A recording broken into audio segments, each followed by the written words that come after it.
Back in 2015, when companies first started investigating enterprise use cases, many simply copied the public Bitcoin or Ethereum codebase, hoping to make few modifications to fit those systems into enterprise applications. Problems regarding performance and privacy immediately became apparent. Luckily, groups have been working to optimize for the enterprise world, and this module will give an overview of several of the more prominent ones, including Hyperledger, Coco, Corda, Quorum, Stratum, GuardTime, and BigChainDB. This is by no means an exhaustive list, but will cover a range of different technical approaches to highlight important trade-offs in security, privacy, and performance. Along the way, you'll learn how these systems actually work to achieve consensus and privacy.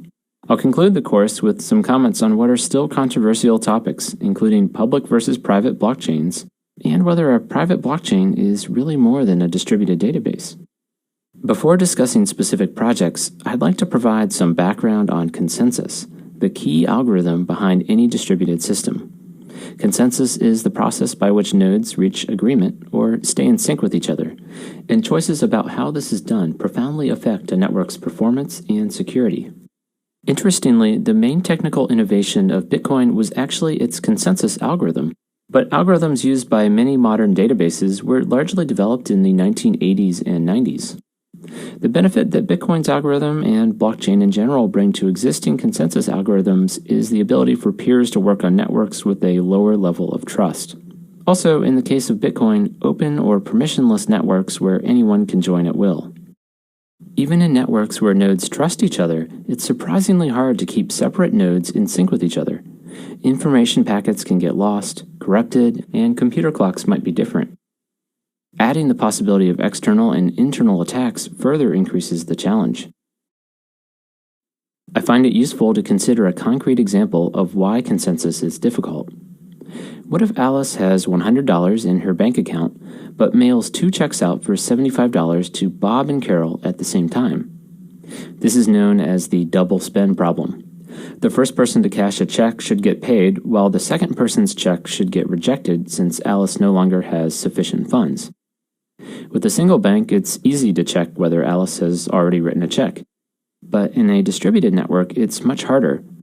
Information may reach different nodes at different times, and timestamps can't necessarily be relied on. Suppose Bob's check reaches some nodes first, and they update their ledgers, and Carol's check reaches others first, and they update their ledger, not realizing that Alice's account has already spent that money. Alice just turned $100 into $150 in parts of the network. Both of those checks were valid, but agreement on the ordering of them was the critical part. Interestingly, for the network to remain valid, it doesn't even matter which check was considered first, just that all the nodes agree on that order. As long as all the nodes pick an order and agree to it, Alice can't double spend, and only one of Bob or Carol will have been paid. In a hostile network, reaching agreement or consensus is known as the Byzantine generals problem.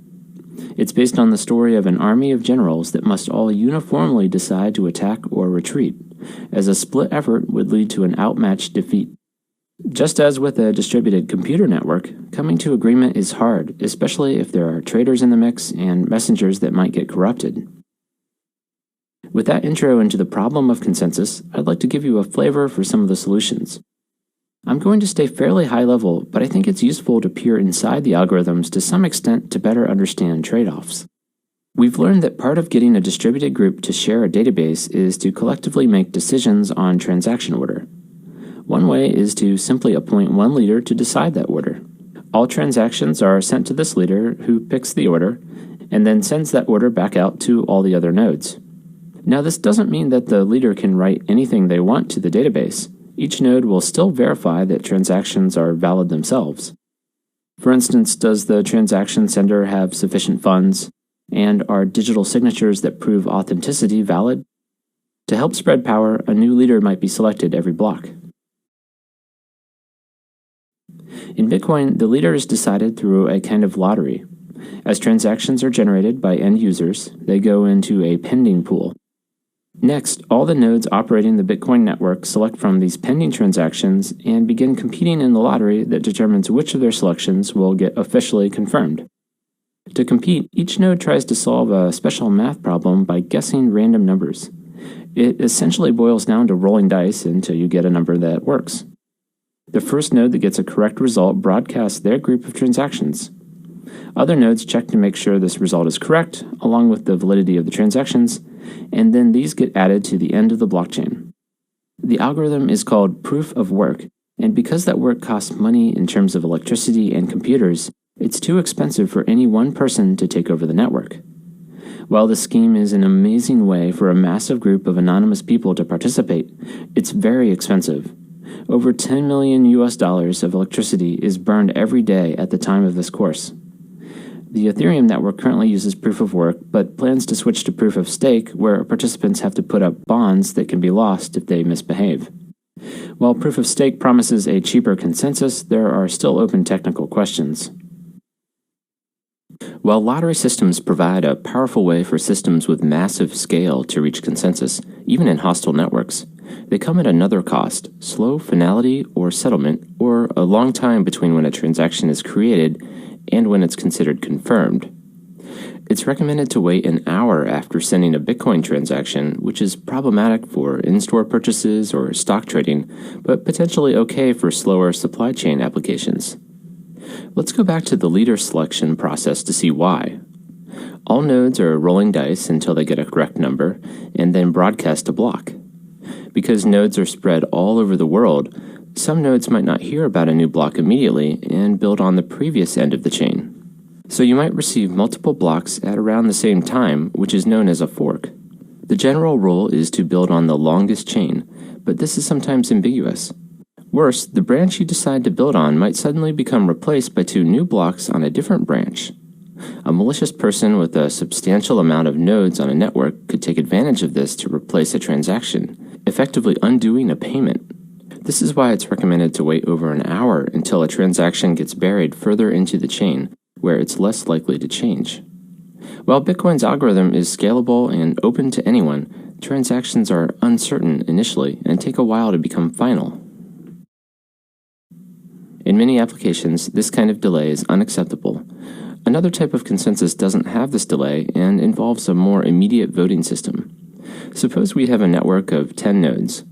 Several nodes publish a proposed list of transactions for the next block, say 3 different transaction sets A, B, and C. All the nodes make a preliminary vote, say 2 for A, 4 for B, and 4 for C. Upon seeing the votes, another round of voting occurs where everyone votes for the version that already has the most votes. The 2 nodes that voted for A might switch to C, making the score 4B, 6 for C. Now there's a clear majority, and a final round of voting results in 10 for C. This transaction set is now locked in and final.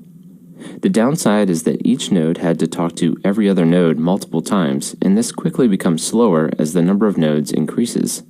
Even with fast computers, the speed of light is a major limiter for scaling this type of consensus around the globe.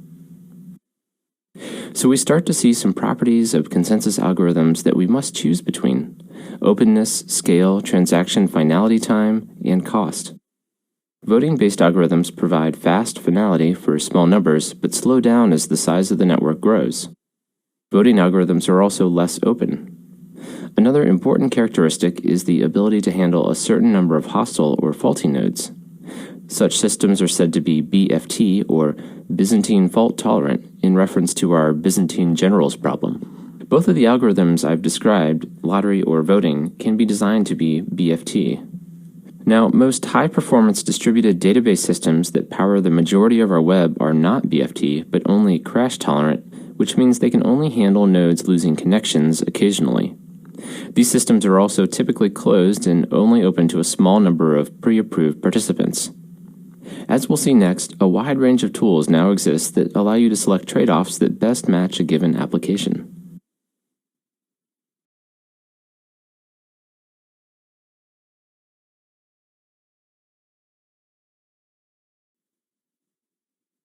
Hyperledger is an organization under the Linux Foundation that sponsors a range of blockchain projects and developer tools. In a positive trend shared amongst almost all the larger enterprise blockchain tools, it's completely open source. Blockchain connections between companies become more useful the more places they reach.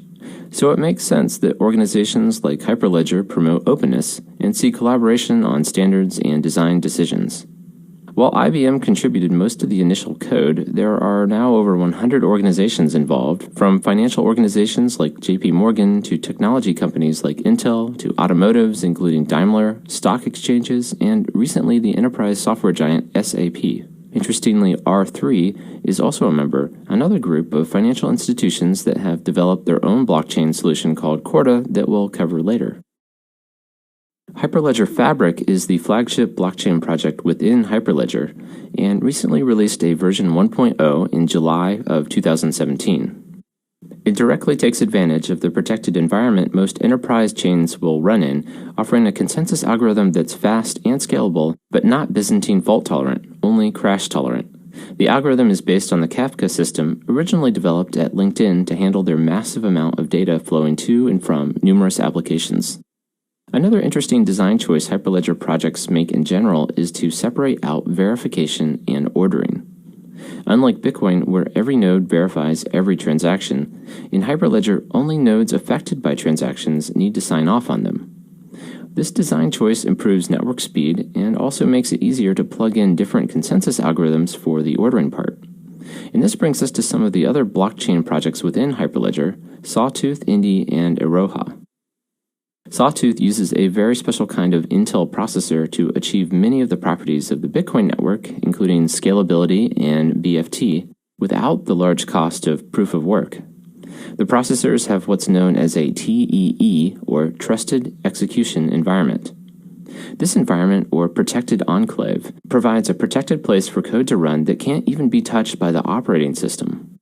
The TEEs also digitally sign the results. This means I can give someone that I don't trust code to run and be reasonably sure that any results they send me were not manipulated. In the proof-of-work lottery algorithm in Bitcoin, nodes compete to become the next leader by solving special problems. Instead, on a TEE, nodes just generate a random number, wait that amount of time, and broadcast their block. With proof-of-work, everyone could check the results to make sure no one was cheating and taking the leadership role too often. With TEEs, the signatures on the results prove that the random number was fairly generated within the TEE. This provides the fairness of Bitcoin without the substantial cost. There is, however, still latency in transaction finality since this is a lottery-based algorithm. Hyperledger Iroha and Indy utilize a voting scheme that provides fast transaction finality but can't scale to extremely large numbers. As opposed to Fabric, all these systems are Byzantine fault-tolerant, which means they can handle malicious or faulty nodes. Hyperledger's separation between verification and ordering provides a solution to the problem of revealing transaction details to only some members of a network. A seller could create a transaction with a buyer and encrypt it before passing it to the rest of the network for ordering consensus, thereby hiding the pricing details to competitors. Because the transaction only involves that seller and buyer, as long as both of them sign off on it, the rest of the network considers it valid without needing to see the details. Later on, the seller may wish to prove her track record to a bank, so she might share the encryption key with banks only. I want to finish talking about Hyperledger with a note on some powerful developer tools also under production. Anyone looking into incorporating blockchain will need to experiment and also integrate blockchain technology with their other IT systems. The cost of both of these can be substantial, but Hyperledger has released tools to speed up these processes. Hyperledger Composer enables developers to configure blockchain networks using familiar JavaScript to define participants, process rules, and integrations with other systems. I'll briefly describe one of their sample applications available at composerplayground.mybluemix.net. It represents a vehicle lifecycle system. The participants include individual car buyers, manufacturers, regulators, insurers, police, and standards testing companies. This is a great blockchain application because it represents a case of completely separate organizations that all must share data. Now, blockchain doesn't remove the need for every participant to communicate with agreed-upon standards, but it does remove the reconciliation process that would inevitably be necessary when separate organizations maintain records. By having one view of the truth replicated on a node at each organization, information is kept more up-to-date and accurate. Here we can see the blockchain playground portion, where you can set up the types of participants, the rules for how data gets added, including which participants need to sign off on various transactions and also permissions. In addition to the blockchain portion, their demo provides some examples of how you might connect the blockchain application to other applications. For example, there's a mobile app that a buyer uses to select car color and then purchase, and a web application dashboard that the regulator uses to monitor the vehicle registry. It has a suspect vehicle report showing a vehicle that was written off by an insurance company but then registered to a new buyer, a possible case of insurance fraud. These applications connect to nodes running the blockchain application to create transactions and also query data for analysis. Any blockchain application will need to similarly integrate with existing ERP and authentication systems and the outside world. Overall, Hyperledger provides a powerful toolset that has been developed with significant consideration towards helping developers get started and integrate with the existing IT world.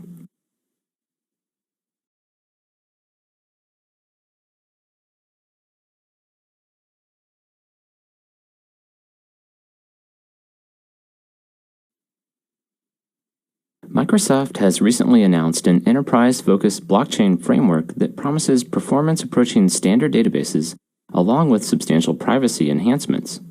It also takes advantage of the Trusted Execution Environments, or TEEs, on special processors like Intel's SGX line. We mentioned these previously as a way to pick the leader in the Hyperledger Sawtooth project. They enable you to trust the output of code running on machines that you don't trust. Cocoa takes advantage of this property by running a majority of the blockchain system within these environments. If we can trust that the code running on all the machines hasn't been tampered with, consensus algorithms that don't protect against malicious participants can be used. Another benefit is that non-deterministic functions can be run. We saw this with the Hyperledger Sawtooth project, where a random wait time was calculated for each node, and nodes would broadcast a block after their generated wait time. Everyone can trust that the wait times were generated fairly by looking at the digital signatures generated within the TEEs. In contrast, on the public Ethereum network, smart contracts cannot rely on random number generation. Every node runs every smart contract to check results for itself. Therefore, code must be written so that the results will be repeatable by anyone that runs it, or in other words, deterministic. TEEs enable you to trust that someone else generated a fair random number. In addition to faster consensus and the ability to use random numbers, TEEs provide compelling privacy advantages. Consider our example of the seller not wanting to reveal pricing data to competitors. All transactions remain encrypted unless inside the TEE, where even the owner of the code cannot see the decrypted data. All nodes can run verification code themselves on the raw data, but never see it. This also opens up the possibility for even finer-grained privacy rules. Before, we mentioned that the seller might want to prove her track record with banks to get a loan. While she could give banks full access to all her transactions, she might also only want to give access to quantity information and not pricing. With a TEE, the program can decide exactly which data is delivered across the protected zone to the host system. This kind of fine-grained control is something that enterprises already have in their existing systems and will expect to have. It opens the door to many use cases, such as documenting practices that help the seller market themselves. For example, proving that the seller pays a good wage to its workers without revealing who the workers are. One final feature of the Cocoa framework is its first-level support for system governance. By governance, I mean deciding things like which members can access the network and what version of code to run. Cocoa outlines two levels of nodes, members and participants. Members can vote on participants and code versions, while participants can only operate on the network, not change it. Members also maintain portions of a master decryption key. If a major problem happens on the chain, they can combine their keys to decrypt the entire database outside of any TEE. Interestingly, Cocoa is not a complete solution, but rather an underlying framework to which you would need to bring your own smart contract code, which could be a ledger like Ethereum or Corda.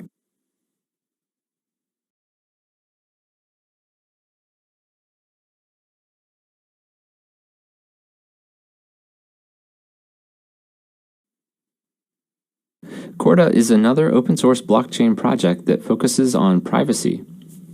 Originally targeting financial services, Corda is a product of R3, a firm with investment from over 100 banks and technology companies. In May of 2017, a second round of $107 million US was added with investment from SBI Group, Bank of America, Merrill Lynch, HSBC, Intel, and Temasek. A 1.0 version was released on October 3, 2017. Corda began designing their framework with specific financial use cases, like stock and derivative contracts. A typical stock example is a payment versus delivery contract for a security, where Bank A would agree to deliver a security in return for a cash payment in 3 days. An example derivative contract is an interest rate swap. Suppose Bank A has a given fixed rate loan for 1.5%, and Bank B provides a loan for a floating rate. To avoid the risk that payments would go down if the interest rate falls, Bank B could enter a contract with Bank A to swap floating payments for fixed ones. These two examples give us some insight into one of Corda's starting assumptions. Most contract information only needs to be shared between the participating banks. Unlike many of the other tools, transaction information is not shared with the wider network, even in encrypted form. There is no global ledger to which all transactions are broadcast and added. Rather, each node holds only the data relevant to transactions in which they are participating.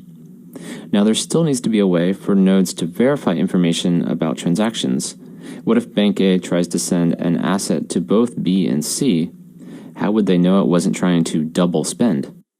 Corda provides a notary service in this case. The notary can act on the full details of a transaction, or where privacy is more important, just on a hash or fingerprint of that transaction.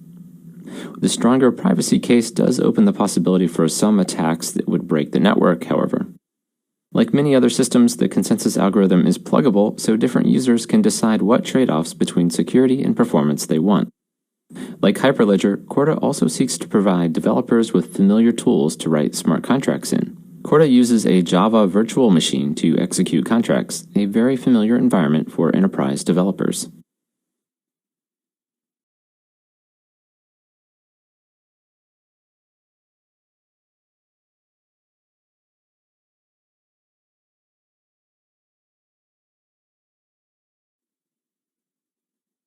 Quorum, developed by JP Morgan Chase, is another blockchain initially targeting the financial world.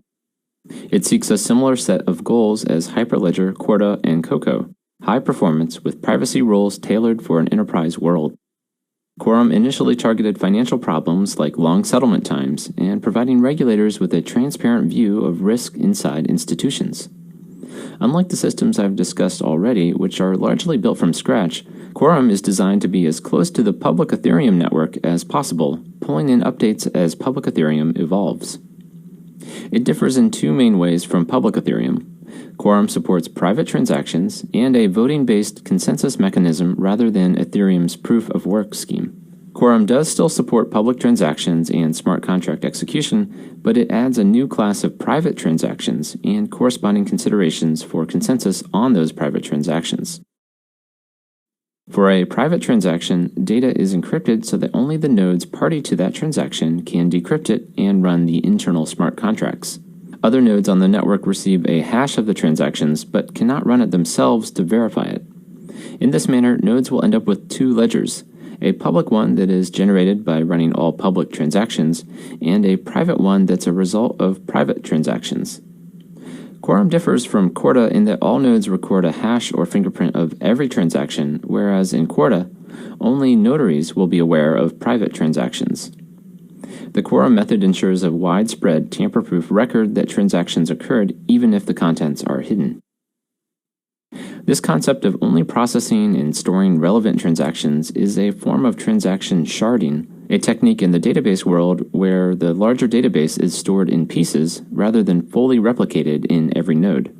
It intuitively makes sense that nodes that aren't part of a transaction shouldn't need to expend resources to check it. Hyperledger Fabric also offers a form of this by separating the validation of transactions from the ordering consensus. Only nodes that are part of a transaction need to run and verify it. Because Quorum is closely based on Ethereum, it naturally comes with a built-in token, whereas the other systems do not have native tokens. Quorum also benefits from technologies and development tools being developed for public Ethereum.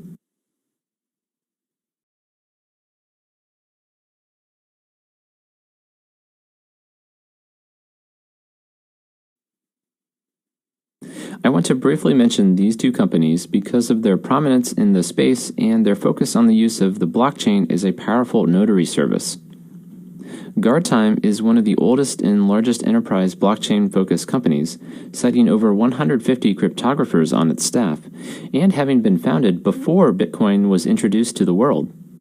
They have an impressive track record of working on many large projects, including storing the health records of all the citizens of Estonia, and recently a new project for the U.S. Department of Energy to help secure the energy grid by detecting attacks. Their keyless signature infrastructure technology stores time-stamped hashes of the state of a system in a blockchain, notarizing a clean state. In this way, any unauthorized changes can be quickly and precisely detected, thereby providing a hacker detection system. GuardTime notes that hacks are only a matter of when for most systems, so their recommendation is to set up systems that can detect and respond to attacks quickly. Their systems only support a small number of nodes to provide BFT at the same time as high performance and fast transaction finality.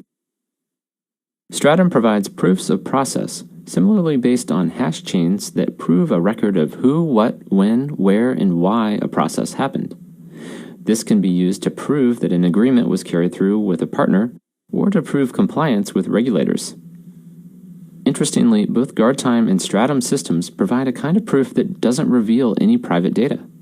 Hashes of data are unique to that data, but don't provide any way to go back to it.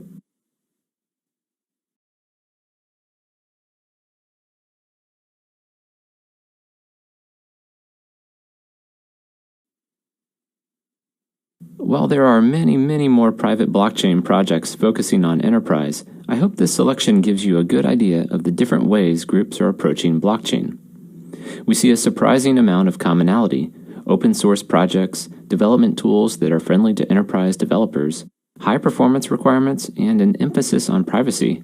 This not only includes strict controls on who can use a system, but also per transaction privacy rules and ideally data within those transactions.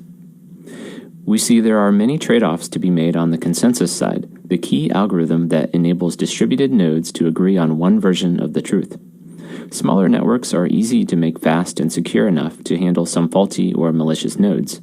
But as we scale to larger networks, trade-offs have to be made in terms of transaction settlement or finality and security. Interestingly, many of the projects provide the ability to swap out different consensus mechanisms so you can make these trade-off decisions without switching the overall framework. Another key aspect to deploying blockchain is governance, and by this I mean a system for deciding on the standards, code, and access. This is something that any network will need to perform on an ongoing basis. More recent frameworks like Coco have governance voting systems built in from the start. I want to conclude with some thoughts on the still controversial differences between public blockchains, private ones, and databases. Initially, companies tried to use Bitcoin or Ethereum code out of the box to bring all the promises of blockchain to the enterprise world. As we've seen throughout this course, these include better access to more reliable data, removing intermediaries, and automation across company borders. All of these hopefully yielding higher efficiency, reduced fraud and reconciliation costs, and new markets. But performance and privacy concerns were immediate roadblocks. Bitcoin and Ethereum can only handle a few transactions per second and broadcast every transaction to the entire internet.